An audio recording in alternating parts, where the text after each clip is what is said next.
start. Hello and welcome to episode 3 of The Art Show. This is the show where artists from the Office Hours Live community get together to discuss their craft while drawing Art Garfunkel. I'm your host, Brian Bonelli. Now in episode 1, I showed you how to make colored pencil art. Ashley Brown taught us all about digital art in episode 2. And today, Ellie Hajdu is here to give a pen and ink art demonstration. Ellie is a book illustrator, a maker of puppets and doll clothes, and she's a very funny cartoonist. Also, as I mentioned back in episode 1, no one else on the planet has drawn Art Garfunkel more times than Ellie has, making her the world's foremost authority on this topic. Take it away, Ellie. All right, so usually I just go for it with my pen. And when I make a mistake, I just cut out a piece of paper and then I glue it over my mistake. And then I just keep going. So my drawings often come out kind of patchy looking. In this case, I didn't though. I didn't really somehow, I guess because I draw Art Garfunkel so often, I was able to hopefully capture him without doing that. And then I hardly ever use pencils, but sometimes to map out where the body is, that's usually where I'll take out my pencil and I'll, just kind of do a light outline of the body. The body is always less important to me as well. I know that you touched on that, Brian. I don't care as much about the background and the body as I do about the face. Well, I care about it, but it's not as much fun. And yeah, I just keep going, super speedy, fast motion. Charlie Chaplin style drawing. And that's, that's it.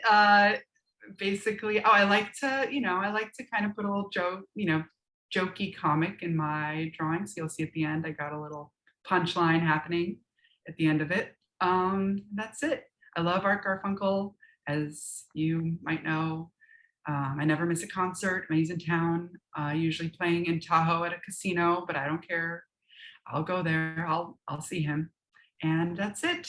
And the punchline is, drumroll, art. I believe it's Arthur. That's it. Yeah.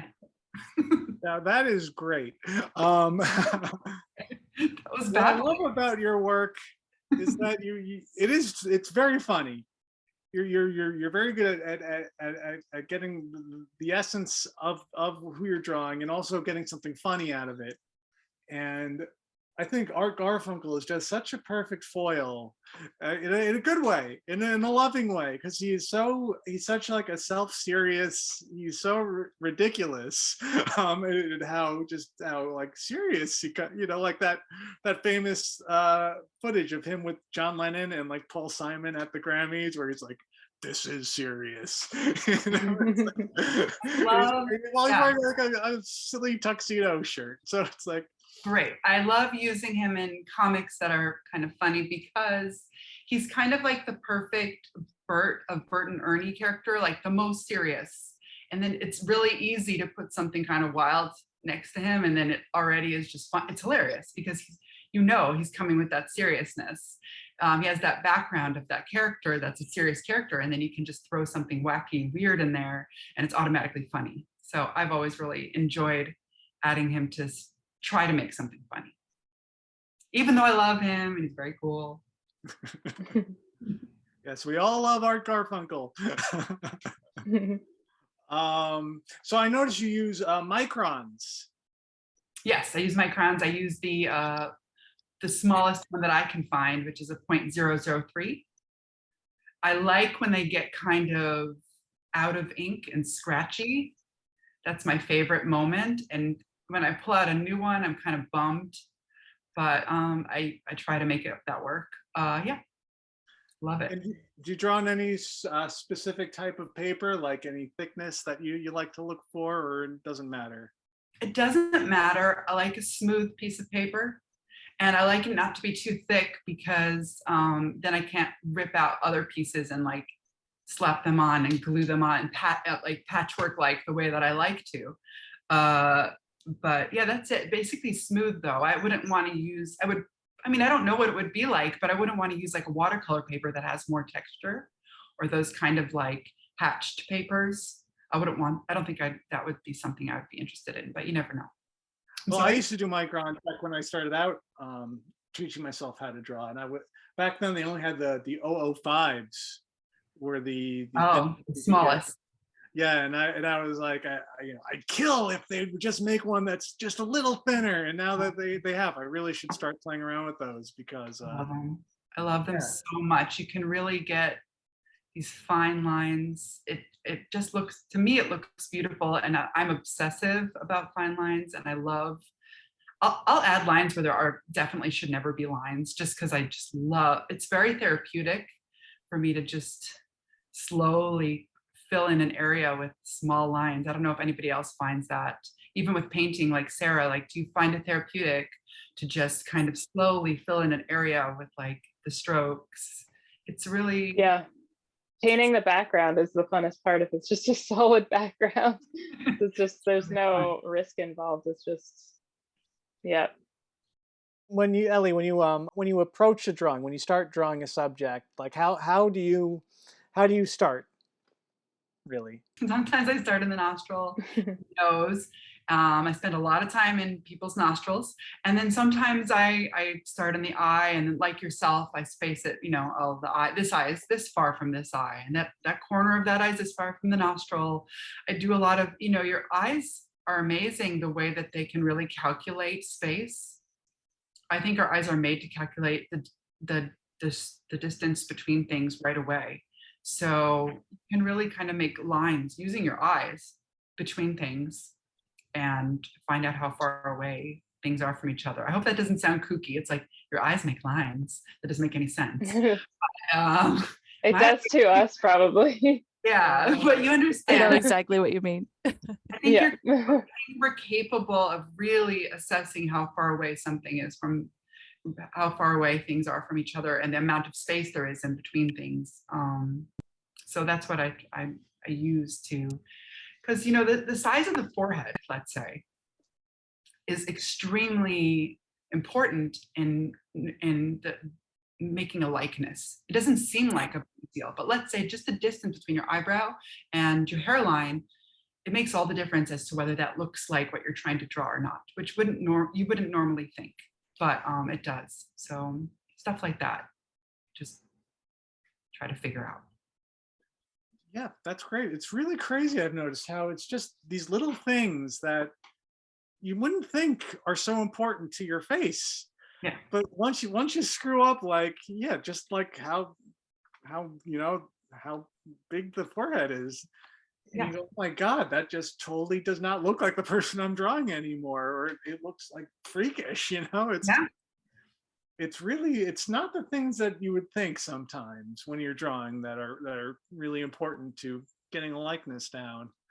And I think this brings us to a really great point that I really want to stress here, and it's that anyone could draw. You could draw. Anyone can draw. Anyone can draw. It's not a gift that was bestowed upon us at birth. God didn't bless us with any talent that no one else has. It's a skill that you could kind of learn, and kind of you learn how to look at things. It's learning how to look at things and then interpreting them, getting them down on paper. That's really what drawing is. It's just analyzing like shapes and distance and relationships between those shapes, and getting them down on paper. It's and practice, lots of practice. Yeah. Can I ask Ellie a question though? Okay, go ahead. Yeah, sure. Because you said you didn't like doing the body as much as the face, but I always really admire the way you do like figures, and I didn't know if you had like just what's your background with figure drawing, because I struggle with that. I'm not good at that. Well, I did go to art school where we did have to do figure drawing. So I have that in my pocket a little bit. I don't know. I like the way you do hands. The hands. Yeah, I like a little creepy looking hand. Yeah, Um, I don't know. It's like they don't really look like a drawing, they look actually like my hands. My hands are all kind of wired, like a little bit like, but they're kind of pointy. pointy. Yeah, I like Yeah. a little pointy hand. I don't know where that's from. You know what? When I was, I'm a little older, so like when I was in college, Tim Burton was like all the rage. That was like Mhm. what everybody wanted to do. We were all imitating it, and that was all about long, pointy things. So that might Mhm. be like we were all drawing like skeletal figurines. Like that was our thing. It was all goth figures. Mm. So maybe Really that's long, slender long, bodies. exactly those long, and the pointy elbows and the angles. I also took a great class with these instructors next to my workplace is across the street from Pixar, and then they have a place where they have like classes by people that work at Pixar, like across next to my workplace. Like it's all kind of a triangular thing. And I used to go to these classes, and these character artists would teach there. You don't have to put this in if you don't want to. And it was just like so fascinating what they taught about silhouettes, like the way that it's so important that you can see different angles on a body in a still image. It's all about composition and the silhouette of the figure. And I learned a lot from those people, and the way that they use movement and figures. Mhm.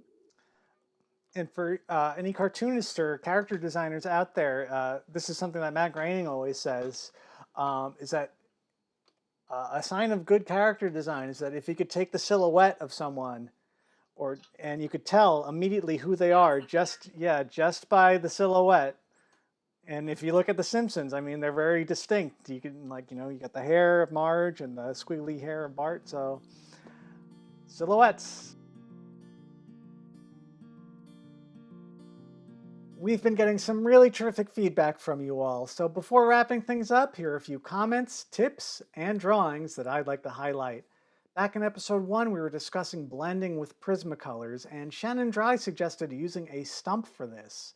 Now, for the uninitiated, this is a stump. It is essentially a sheet of paper that has been rolled up, and what you do is you take the tip and you rub it on your drawing to blend. Pretty simple. Now, you could probably make one of these yourself, but if you're lazy like me, they are very cheap, so you could just go out and buy a bunch.